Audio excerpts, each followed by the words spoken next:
Welcome to Pathways to Greatness, the show where faith meets focus and potential becomes purpose.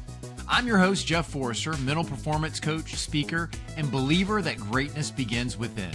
Each episode, we'll uncover the biblical principles, mindset strategies, and daily disciplines that help student athletes, parents, and leaders just like you walk boldly in their calling. Let's step onto the path that leads to true greatness, God's way. Everybody, welcome back to Pathways to Greatness podcast. I'm your host, Jeff Forrester, and on today's episode, I'm joined by Teko Bailey. And Teko is a success coach. He has a podcast called The Climb.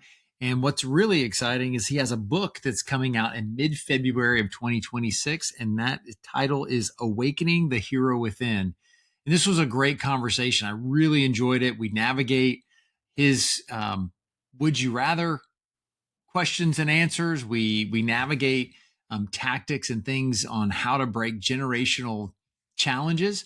And so I don't want to continue to share anything else because the episode is fantastic. So I encourage you to get a pen and a paper out and take notes because Teko shares some great wisdom. So ladies and gentlemen, Teko Bailey.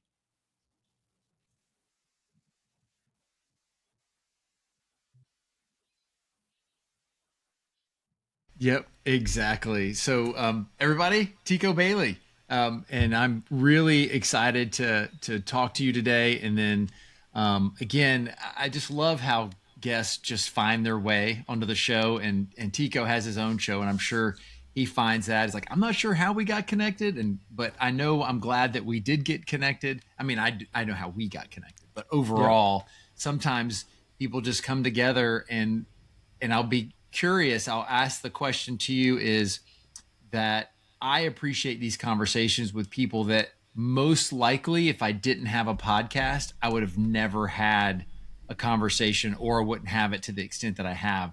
How has that impacted you having a podcast? Well, I think I'd say a similar response. You do have conversations that you wouldn't normally have. And I think there's a depth in most of it that you're learning from the lives of others that you can apply to yourself, and just, seen from different perspective, I think is maybe one of the biggest things, whether it's culturally or otherwise. You just get a wider array of perspectives and just experiences that otherwise you wouldn't necessarily be able to tap into. Yeah. And it's interesting also is because I'll have conversations with people on here that I'm friends with, and I have way better, I guess not better, but more in-depth conversations on here. And it must be just the format than I do if we're just hanging out or riding in the car. Well, I think it's two things. It could be that and also maybe proximity. Sometimes when you already know somebody, then you don't necessarily have, well, it depends. You know them already, so the depth of conversation is different depending on the topic because you already know some things about them. Versus, I think sometimes when you're just meeting somebody, it could, and I guess personality plays a role too. It could go deep very quickly depending on how you lead the conversation. So I think there are different dynamics at play. And if you're the type of person who is able to just lead with good questions, or really, I would say sometimes just lead how the Lord is leading you to ask certain questions, then I think the conversation can get very deep and rich very quickly. And I enjoy that. And I have a feeling that's what today's going to be all about. The other thing that I find, and this is a challenge for people in their regular life, because I know it's a challenge for me, it's the listening aspect. Yeah. On here, since I'm trying to curate a good back and forth dialogue, I'm really locked in and I'm listening to you. I'm focused on you. I'm not looking at my phone. I'm not doing other things, where I find in casual conversation at home or at dinner or whatever, I'm allowing more things to come in. So I'm not listening to you as well as I should. Absolutely. Well, for number one, we have headphones on, so everything else is blocked out. But I absolutely agree with you. It's technically an appointment that you've made that this time is blocked off for this purpose.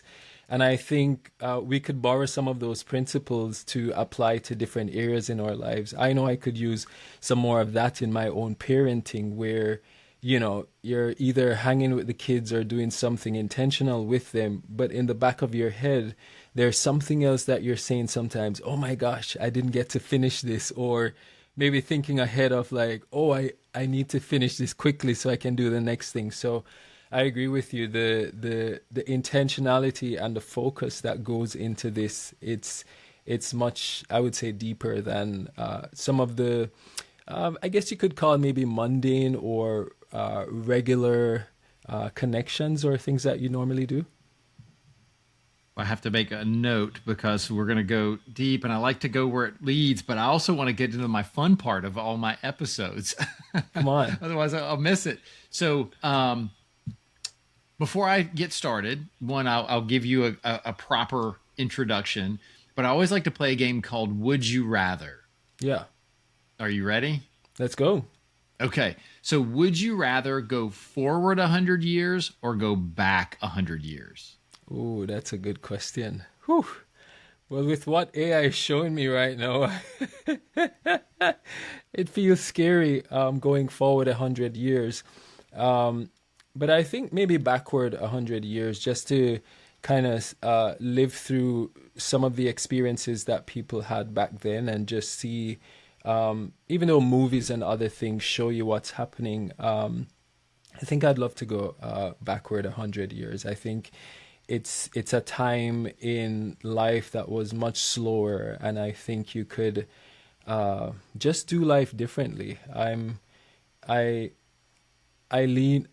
prefer to lean a little bit more towards the slower pace of life, even though I can be very a movements person. Yeah. And I like what you said there, and then what you said earlier about intentionality, and it's an appointment. When we didn't have cell phones, so I'm 52, so we didn't have cell phones, we didn't have all of these other things. When you went and you met friends, that was your appointment. That's It right. had nothing. It was just conversation, as stupid conversations as they were, doing, weird, just, random things because you were Absolutely. bored. Yeah. It was so wonderful that a lot of this generation is missing because there's so much that the world just continues to push, and we're playing right into the devil's plans. Yeah. And he's keeping us distracted, keeping us from having a deeper connection, from having more intentionality as fathers. And I really want to get into what you do in a minute. And that's where I'm with you on the 100 years ago. And I feel as if we all should go back to see what it was like, to just see the difference. And yes, it would be difficult probably for the first 48, 72 hours of detoxing from all of this other stuff. I guarantee you, though, if when we came back to the present world, we'd go, this is way too fast, way too crazy. Yeah. I want to go back. No, absolutely. It's a catch-22 sometimes, because, when I think of things like health and medicine and stuff like that, we've made so much advancement in those areas. But other areas like family life and, healthy eating and things like that, I feel like we're moving absolutely in the opposite direction. And so in some cases, yes, we're moving ahead, but in other areas, it's just like we're completely declining. I look at my son and I see just the way his brain works. He's only 8 years old. And I was traveling recently. He has a little camera that he said, Dad, carry this with you and take a photo of like key places that you go to. And I didn't know how to operate it, but I called my wife and I said, honey, I don't know how to like work this thing. And she put him on the phone and he was able to give me detailed instruction. Click here, go there, look for this icon, down, down, down. And I'm like, wow, you have a brain that, it's just beyond me. So in some ways I can see the benefit of the advancement in different areas. And it also makes me think of like, okay, how does God see all of this, looking from the past and then in the future? And Sometimes I'm fascinated to kind of get the heart of God behind, technology, but also then grounding it into some of the principles that we've lost. Yes. And sorry, my dog's barking and carrying on. So No I was problem, no problem. He's muted. he's part of the conversation. Don't mind. Yeah, he's always. That's the beauty of everybody gets what they get. So at some point in my podcast journey, everybody has heard Jax bark at somebody across the street. Love it. And what I liked about what you said is the advancement, because, for instance, you and I would not have met. We would not be having this conversation because we're in two completely different places, and our Yep. paths most likely would have never crossed without this. And advancement is that's just society. It's just Yes. you look through history every day, we move further, into hopefully improvement. I mean, again, you could go back and forth and say, well, are we advancing or are we regressing? Yeah. Overall, we're advancing because of how we think. Having this conversation about helping men 15 years ago would have been very taboo and out Yeah. there, and nobody would have been interested. And now you see men leaning into, hey, I can still be a man and ask for help. I can still do the work that I need to do. Where, they were fine developing their skills as a professional, but I'm a dad and a husband. I'm just going to figure it out, which is just not the right path to go on. Yep. So the We- second question. Oh, go ahead. No, go No, no, ahead. no. You go ahead. You go ahead. Okay, second question. This plays kind of into that. Would you rather always know the right answer or always make the right decision? Ooh. I think make the right decision. When I think of decision, it's not just you. It usually involves others, and so part of that just it builds that relational connection when you're deciding on what to do. If you do it well, some of us, like myself, we're still learning how to do that. But in the times where I've had to make decision, and I include those who are, I guess you could say, key parties that are involved, it usually turns out better than just doing it by myself. Or if it is that I have to seek out advice from others, it does help with those decisions making. Yeah. Yep, I would completely agree. The right decision is always the way I would go, and primarily because I've known in many instances the right thing to do, and Yeah. I went the complete Yeah. opposite. So I don't trust myself if Yeah. I know the right answer that Yeah. I'm going to make the right decision. I'd rather put ego aside and say, Come on. man, I don't know. I Yeah. went this way and it worked. Well, That's what I like. You know what? It can be hard at times, and I think maybe what keeps us back sometime it's when we've done life a certain way and it didn't work. I think sometimes we might have a good principle that actually works, but if it's done outside of the right timing or environment, it could fail or come across as something negative. But I think if we have things aligned where it's, all the pieces coming together in the right way, then we should succeed. And if you didn't succeed, then learning what didn't I do right to make this work. Because I think sometimes we hold ourselves back or step away from doing life that way in terms of making decisions because the way we did it the first time didn't work. And again, what I'm saying is the principle behind it could have been right, but the timing or the environment in which you did it maybe wasn't the right timing or the right environment. So I love to kind of assess or learn to assess some of my failures, what worked and what didn't work, and how I can make it better. That's awesome. And I like how you tie in being a father and then just having everybody understand the importance of you're never going to be a perfect dad. You're never going to be a perfect husband.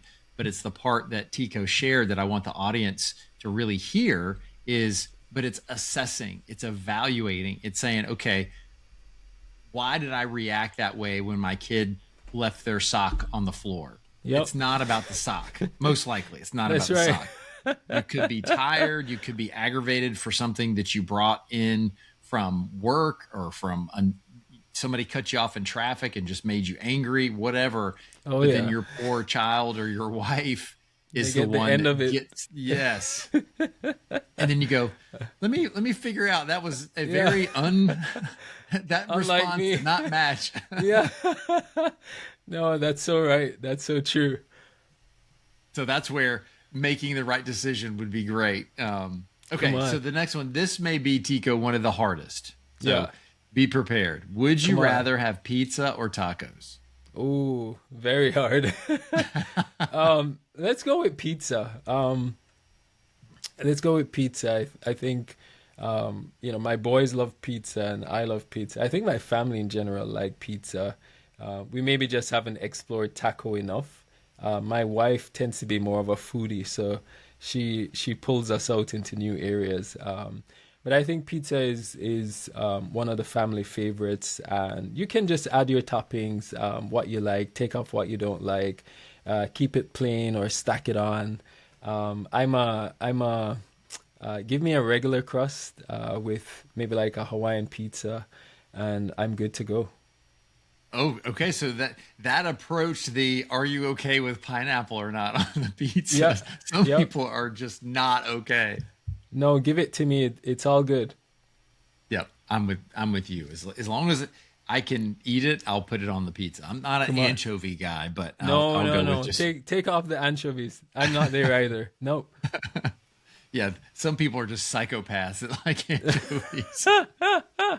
Well, it's. I guess it's one of those acquired tastes, as my wife would say. Yep, yep. I like that. Okay, so last question is: if you came with a warning label, what would it say? Oof. Um. Oof. If I came with a warning label, don't initiate friendship or relationship if you don't really want it. Oh, okay. Yeah. I. What's a good way to put this? I don't like people who pretend they want to be in your life and they're not interested. I think I'm very I'm very intentional with my relationships, and I will ask you, what is it that you're looking for in this relationship or in this friendship, because I want to be clear about the time and energy that I'm going to invest, and if I'm going to say yes, then you'll get 100%. So if I know you're not really interested, then next person, move on. That's just me. I don't think it's healthy or right to string people along, or to, and I mean, there are different levels of relationships. There's your colleagues, there's your friends, there's circles of friends. I just need to know where in the circle you fit, and if I can't quickly assess that, I will ask you. So just be very clear about it. Yeah, and clear expectations avoid disappointment on a regular basis, because that's Exactly. when you talk about reacting to someone, a child, a spouse. Usually, when I get upset, I realize it's coming from disappointment, coming from a poor setting of expectations on my part, Agreed. and then you didn't live up to what I thought it should be like, but you and I Absolutely. never had the Yeah. conversation to outline. You're going, why are you upset? And Well, but I think the hard thing is not everybody knows how to handle a conversation like that too. So you have to be so, I guess, gentle and aware, because I just want to get it head on, like, not in a negative way, but what I'm communicating to you is direct and clear. Like, where do we stand? What's our position? Like, let's make it clear. My wife always says, when I was about to pursue her for courtship, she intentionally did not respond to me until like a couple weeks after, because she knew that once she said yes, I'm gonna jump right in and I'm going 100%. And I didn't even know she observed that about me because we were friends before. And so, as I say, I take relationships seriously, whether it's, my marriage or my parenting or friendships. But again, I don't think, especially in a friendship circle or other circles of relationship, not everybody is ready or mature enough to have deep, clear conversations about expectations. They might think it's too, I don't know, presumptuous, or it's just not something that should be had. But I think it should be, which is why we have so many unhealthy relationships, because I don't know what you expect of me and vice versa. And it's why there are so many broken relationships in so many different areas. Not to say that I have it perfect, but it's a principle that I try to practice because you know poverty in a sense exists because of broken relationships. If you think of the different types of poverty that exists in the world, it's because some type of relationship, whether it's the government or a family or the way we relate to each other in society, is broken and it's not functioning well the way that it should. So I think those conversations should be had more and more, and we can learn from each other how to do it better. Would you find, and this is a closed-ended question, so it's not a great question, but I'm just going to ask it. Would you find that you tend to have those conversations with people who you are looking to include more into your smaller circle? Like the expectation conversation? Yeah. Yes and no. Mostly yes for the smaller circles. Not. I would also say no, because if it's a work colleague or somebody that I have to do some kind of job that they play a key role in or a part in it to make it successful, I have to have that conversation. It just might not be in the same areas as I would have with somebody who I want to have in a closer circle of relationship. But I think, again, depending on the category of relationship, it can be very much needed for both. And then what does that look like? Because I know, like you said, so many people don't have a conversation like that. And I would say I don't feel like outside of work I've probably had a formal expectation conversation. So I'm curious, what does that sound like when you're trying to level the playing field, so to speak, and make sure everybody knows what your intentions are and what you think that their intentions could be or should be? Well, I'll start with my wife. When I was just about to court her, I made it clear I wanted to pursue you beyond just friendship. So she knew this wasn't just a playing around. I was intentional about getting to know you because I wanted to see if you're a good fit for us to get married. So I was very clear about that. She knew exactly where I was heading. This wasn't a testing or a guessing. She knew what my end result was. It's like some of the friendships that I have with some of my male friends. I say, hey, I would love to connect more. Can we connect once per month? Maybe it's a specific day at a specific time. Mind you, life changes from time to time, so it might not always be as consistent, but at least that I'm expecting that we connect at least once a month to maintain the relationship. And when we meet, at least let's not just do small talk. I want you to keep me accountable on areas in my marriage, on areas that I want to grow in my work, or my parenting. So I'm also putting in just areas that I'm expecting you to keep me accountable, or ways in which that I'd love to see our friendship grow. I'm like, hey, an event is coming up next February, a conference. It's a manhood conference or some leadership conference. Hey, do you want to pray about this? Let's see if we can go together to this conference. Because I know when you do things together, it deepens the relationship. It builds, values and different things that if you don't spend time with each other in certain settings, then that doesn't just grow. It could be also just, hey, let's have dinner with each other's family. So I'm initiating and kind of sharing what I'm thinking and how I'm hoping to see the relationship grows.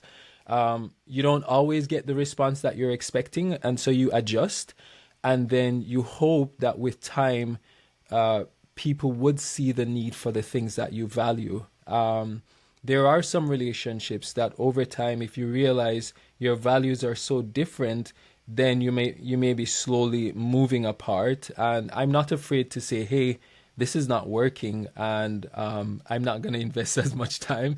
It might sound harsh, but I just don't want you to be thinking that I'm going to do something that I'm not. Again, I will assess, can this person handle it? I'm not trying to leave a scar behind, because that can also be painful if you leave scars behind. As people would say, don't just burn your bridges. It could also be a family member where uh, the family values that you practice in your family aren't the same family values that they practice in their family. And so the things that we do when we get together, or how often we get together, or what I allow my kids to be exposed to when I get together with them, I will say, hey, we don't do this. Be mindful. Or if you want to do something with my kids, ask me before. Or, just kind of giving them a sense of what my expectations are and what my values are, and how I would hope to see the relationship build and grow. And again, I will stress, be sensitive to where the other person is at, because maturity plays a part. Maybe they can't handle such a strong conversation, and you might have to break it down a little bit smaller for them to fully understand what you're saying. That's awesome. And I hope everybody heard what you shared. And the underlying thing that I want to point out to the audience to make sure that they have a good understanding is, you can't have that conversation until you know who you are, and you know what your values are, you know what you will and will not stand for. So you have to go into that self-reflection. You have Yes. to go into a formal evaluation of, how do I want to be as a husband? So what am I going to allow the friendship circle that I get myself into? If they're against all the things that you see as valuable as a husband, you need to exit that group. Yeah. But unless you draw that line in the sand, you will never know. And the other part that I liked is that, you can have this conversation through questioning, where it's not a formal of sit down and I'm gonna hire you as my friend. It's, hey, what are some of the values that you have in your home? And they rattle them off, and you go, okay, that doesn't align to Yeah. where I'm at. And you can ask questions to where you don't even have to continue to push the friendship further. You just say, you know what? Hearing their values, hearing where they're at, we're just in two different places right now. So it's not going to work. The other thing, Tika, that I'd love to get your perspective on, and I didn't even really know where this would go. And so before I ask that question, everybody, this is Teko Bailey. And so he's a success coach. He has a podcast called The Climb. And what's exciting is he's got a book that's coming out mid-February of next year, of 2026, Awakening the Hero Within. And he coaches dads on faith, fatherhood, leadership, purpose, those type um, um, values. And so Yeah. that's where this conversation is going. So for everybody couldn't read my mind of why I was asking all these questions, I had to get that in. So, but Tico, so when you go through some of those things that we're looking to really find, what, I don't even remember where I was headed with it, because I was so excited to talk about you. Um, like mentorship. Let's just go that direction because I think Yeah, that's kind of where I wanted to end up. Oh, I know yeah, exactly where I was going to go. Is that with those conversations, you need a Paul, you need a Timothy, and you need a that's right. Barnabas. That's right. And so you need those level of people to have so you can have these type conversations.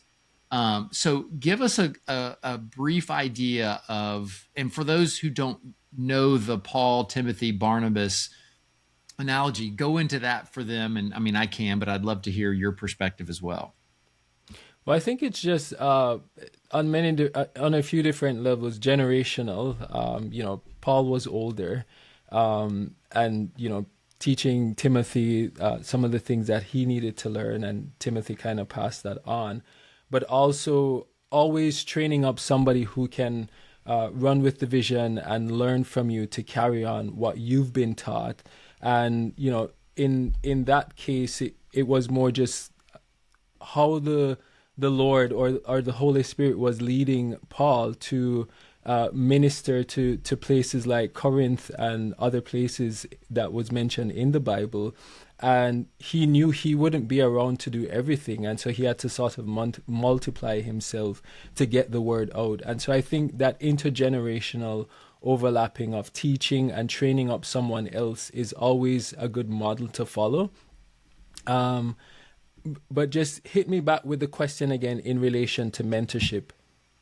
Well, just having, one, you have to have a mentor, and Okay. then you need to be so you have to have a mentor to mentor Yes. you, and Yeah. then down to the Timothy, and then also it's that Barnabas, that shoulder to shoulder friend that you Yes. have to help you work through where in some areas you may be further ahead and they may be further ahead, but together you guys are walking in a path that will Yeah. really help you. And where we think about generationally from an age perspective, Yes. you may have a mentor that is 20 years younger than you but That's is right. more mature, if it's spiritual, if it's financial, if it's whatever it may be.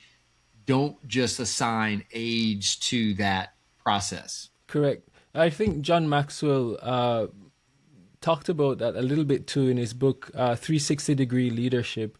Um, if I'm quoting the title right, maybe don't quote me on the title because he has so many books, but I think it's in, oh my gosh, and so many of his books is on leadership. But he talks about the 360-degree leadership where it's from the top going across and then below. And so similar to what you've just said, it's leading upward, leading across, and then leading downward.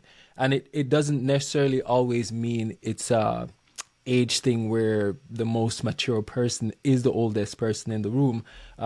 In most cases, it tends to be, but not always. And so it's really putting ourselves in a position as being a learner. I think if we're always willing to learn from each other and being open to others challenging us, then growth is eminent. It's natural that you will grow if you have that outlook online. And I wanted to kind of jump back into a little bit of what I said prior, which is sometimes you might be in a relationship which the person doesn't necessarily carry all of the things that you value. And I would say this one requires maybe a little bit more discernment where the Lord or the Holy Spirit might be asking you to disciple this person or to speak into this person's life. In those situations, then yes, it might be the case where, you know what, I feel like the Lord is saying, I need to stick around in this person's life because there's something I need to, there's a way in which I need to serve them or bless them or something I need to model for them to learn from. So I also just wanted to clarify that it's not every relationship where if they don't necessarily mirror all of your values, it means that you have to step aside. Of course, if it is unhealthy for you, then absolutely there is no question about that. But sometimes the Lord will have you in a place for a certain season and a certain time so that you can speak into that person's life, or it could be that there's something you need to also learn from them. So I think in everything, discerning and practicing discernment is always a key part. But just going back to the 360-degree leadership, it's always good, I would say, to have that Paul, Timothy, Barnabas kind of map, or for lacking of a better word, dynamics happening, because each of them interplay into each other, and you will benefit from it. Yeah, that's so good. And so I want you to go into your book, and it's Yes. Awakening the Hero Within, and it's a fantastic title. And so I feel like the conversation we've had is probably going to play right into what your book's all about. But share a little bit more about what we can expect.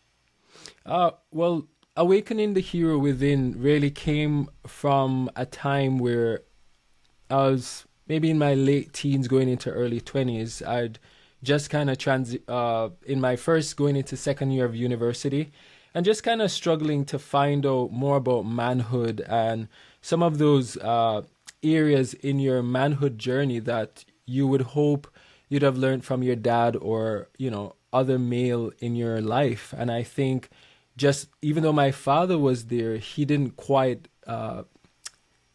he wasn't present in all the areas I needed him, though he was present in others. And so I had to go on a search of figuring out, okay, God, who is a man? What is expected of him? And that sort of thing. And so Awakening the Hero Within is more of a guide to faith, resilience, and purpose. As I find most of us as guys, we have areas that we're still trying to figure out, who am I in this area? What's my purpose? What's my, calling? How do I navigate challenging seasons when I don't necessarily have the tools to go through these seasons well? It is easy for us to fall into a lone wolf mentality where, we try to go and fix everything by ourselves, and oftentimes we don't always ask for help. That's an area that we're still working on as guys. I can do this. And so a lot of us also don't make it out of that journey because we're not equipped with the tools and the resources how to navigate, whether it's a season of early marriage or new parent or fatherhood. And it becomes difficult for us, and sometimes we self-sabotage or just head in directions that we really shouldn't have or could have done better in if we had gotten the help and resources. So it's my attempt of being that voice, being that mentor with some of what I've learned through my mentors and my years of experiences to share with others, as well as even just men from the Bible, how they navigated some of their own seasons, because it's not just a now thing. This has been happening for centuries, where men are going through different seasons. But I use the word hero because I think within every man there is a hero. It's not just what we see, the valiant hero riding on a horse to save the village. But I also wanted to tap more into some of the emotional sides that we don't get to talk about enough. Some of the generational cycles that as men, we don't know how to break or how to deal with. So it's not so much that flawless hero, but it's the man who is willing to show up in the spaces that needs him most, even when he doesn't have everything perfectly laid out or have all the answers.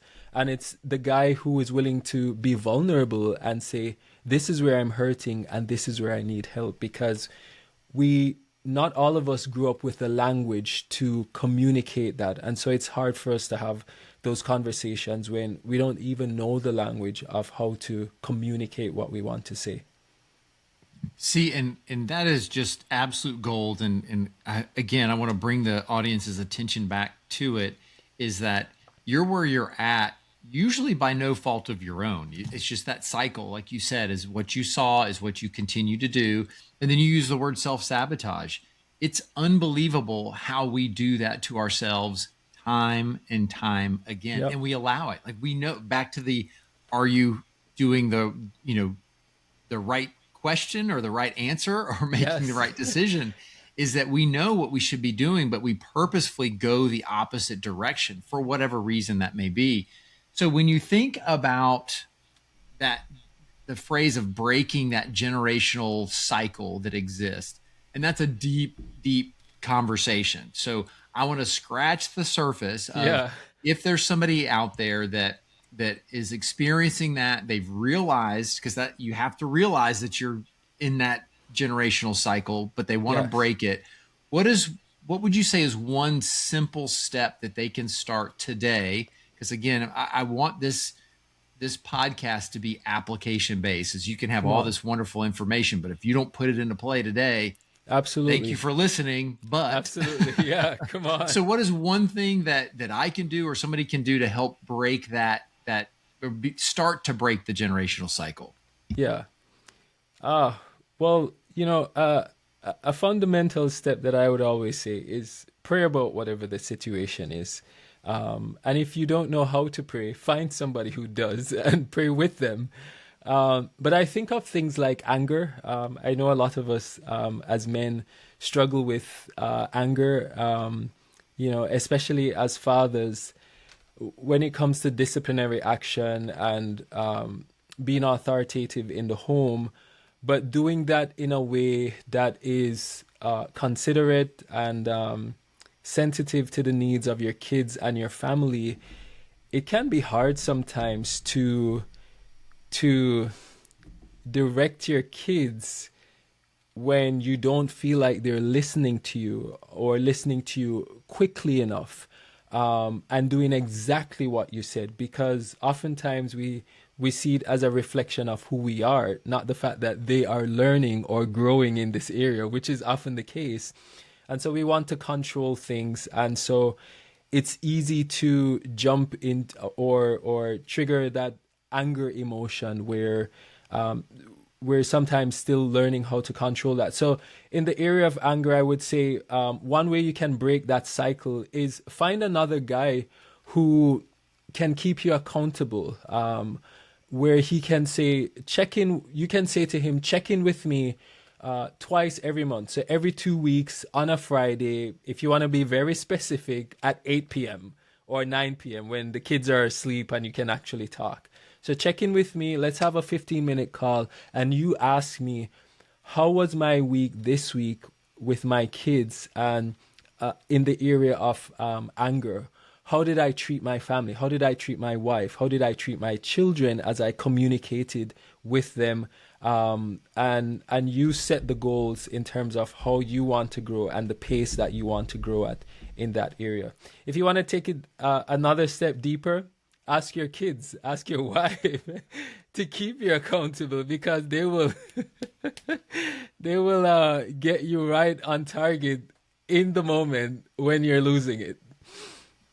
And what's great about that is you can have fun with it.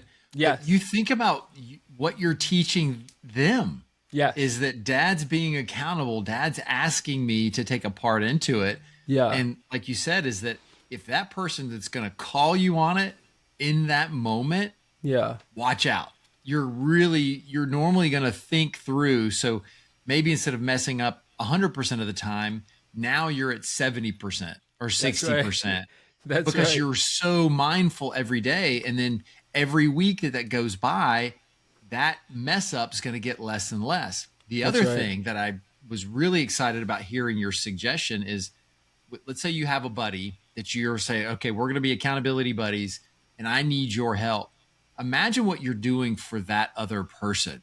Yep. That they know that they're going to be calling up Teko. I'm going to ask him about how did he treat his wife? I'm going to think about that all week. Now Teko's improvement is going to help me improve. And even though I may be further along than my other accountability person is, it's going to make me more intentional to do the things that he's looking to do to be better and So to true. show up better. So true. It does, and I think it is. As I hear you saying it, what comes to mind is that spirit of agreement too, where it's two-person agreeing on a thing, and the power of it is going way beyond just the two of you. I wouldn't be surprised if more conversations begin to pop up in other places because of the synergy that's happening between you keeping that person accountable and the principle that they're sharing behind that. One other quick thing I would also say is kind of just family rhythms, and so something as similar, as simple as having a meal with your family. Now, this could just be breakfast or dinner, because I know the dynamics of people's lives are very different. So it could be any meal, but having a meal each week consistently can help to really bring your family closer together and just help everybody in the family to understand where each person is. And meal times can do such a great thing when you practice that. And that was why I loved COVID so much. So, oh my God, I second it. I second that. I second that. Because the outside was over. Like Yes. all of this other stuff that distracts us always. And we were here. We did, I mean, the intentionality, because we were just, it goes back to going 100 years ago of just, we all needed something to do. So we, you know, we had the kids cleaning the baseboard. We had one So cleaning the true. toilets. We had all these different things, and they were on it. It was like, okay, it's 3 o'clock. It's family game time, Come or on. whatever we had. And then once the lockdown let up, we all went back to what we have always done. And I would say it's almost faster Yeah. than it was before. And Yeah. so it's just a vicious cycle of intentionality that we've lost and I do agree with you about the family dinner, because I know my wife and I are happier when we all sit down at the table Yeah. versus just going here, there, and everywhere. And understanding, and then we see difference in our kids too. So there's a lot of differences that happen when you bring that together. So Teko, give the audience, as because I want to be very sensitive of your time, give us a snapshot of what you do, apart from having a podcast and having the book Awakening the Hero Within, that's going to be out mid-February of 2026. Talk a little bit about your success coaching and if somebody needed to reach out. Well, I help men live bold lives. Just living a bold life that's purpose driven, and you really understand who you are. I think at the foundation of everything that we do, you really want to have a sense of who you are, and from out of that, you can live fully into what you've been created to do. And so I think a lot of times men struggle in these areas because success is usually at the front of what we do. And so we talk about what we do, but not so much who we are. And that's what I try to get at the core of who are you at the core, or who do you want to become? Do you have a sense of your purpose? And when you understand that, you can be effective in any area or any season of life that you're going through, whether it's difficult or good. So I walk with men through different seasons, help them create roadmaps of how to get to where they want. If it's a season where you feel stuck in a particular area, whether it's in your marriage or your parenting, or sometimes it overlaps into your career path, I help walk you through those seasons. We come up with creative solutions. I think in most cases, you have the answer to what you're looking for. I'm just a guy that's kind of helping you to get there. And we create a map that works for you and help you to get there. That's awesome. And it goes back to what Teko had said earlier, is it's having an accountability partner that A, you know is going to show up for you. B, because you pay for it, you're going to pay a lot more attention to it, because you're going to see the value, because you've actually had to invest something into it.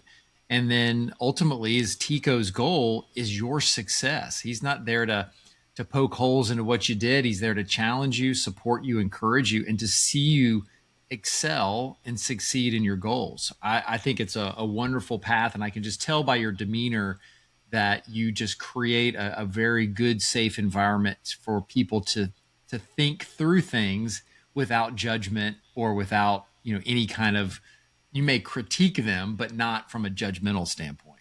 That's right. I think everything that we do, we're leaving a legacy behind. And oftentimes we're blind to the legacy that we're leaving because we're just living daily. We're just going day after day after day. And most people think of a legacy of something they leave after they've passed away, but it's happening right now. And so, what I want to help guys to do is to become more aware of what am I doing today that's leaving a legacy tomorrow or next week or next year. And if I'm not here today, what is the legacy that I've left and that I've invested in? So that's my hope, and that's where I hope to help men live fully, lead boldly, and leave a legacy that matters. I think it's great. And again, audience, that, Teko, if you don't know what your legacy is that you want to leave behind, talking to somebody who's done this is really, really important. So Teko, thank you. So what would be one parting thing that you'd like to leave the audience with today?